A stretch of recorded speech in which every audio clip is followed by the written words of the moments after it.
What if truth isn't something you own, but something you approach? This is the position of the classical Greek philosopher Plato. And Plato also states, the soul takes flight to the invisible world, but there arriving, she is sure of bliss. Plato was the bridge between two worlds, the questions of Socrates and the mathematical mysticism of Pythagoras. From Socrates, he learned to ask deeply and dangerously.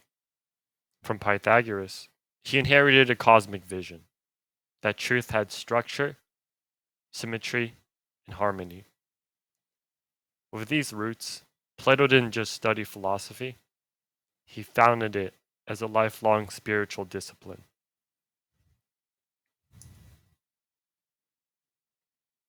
For Plato, real education didn't come from memorization.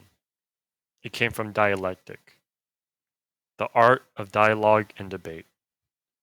Philosophy to Plato wasn't passive, it was active, conversational, confrontational. Through this kind of dialogue, the philosopher would inch closer to the logos, a kind of rational order that exists independently of the self. To Plato, disagreement was not a problem, it was a tool. All discussions, even conflicting ones, were secondary to the greater goal, the good. To Plato, knowledge wasn't about information, it was about transformation. It was the harmonious development of the whole person. True knowledge required a shift in the soul, a turning of the self toward higher, transcendent norms. This wasn't abstract theory, it was a form of life, a spiritual exercise, a way of living distinct from the unexamined life of non philosophers. Plato believed that philosophers must adapt a way of life, not merely think or argue.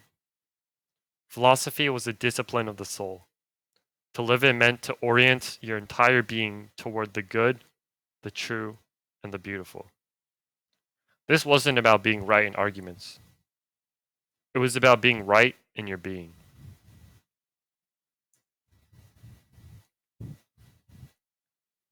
At the heart of Plato's worldview was the theory of forms, the belief that behind every physical object lies an internal, invisible ideal.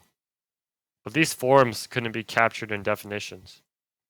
They were inexpressible values, approached only through dialectic, through a kind of philosophical poetry. To speak of justice, beauty, or goodness was to struggle toward something that could never be fully said, but only felt and lived.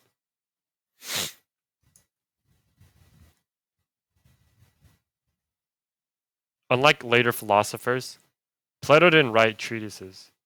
He wrote dialogues, open, dramatic, and unresolved. However, his teachings weren't fixed. They evolved through conversation, and at times, even conflicted with things he said in other dialogues. Why? Because Plato saw the dialogue itself as ethically valuable. The process of questioning was more important than the conclusion. And as Socrates once said, the unexamined life is not worth living. Plato took that further. For him, the examined life was not just worthwhile, it was divine. So as I close out this video, we shall ask ourselves, are you living a life aimed at transcendence? Do you seek not just truth, but the good?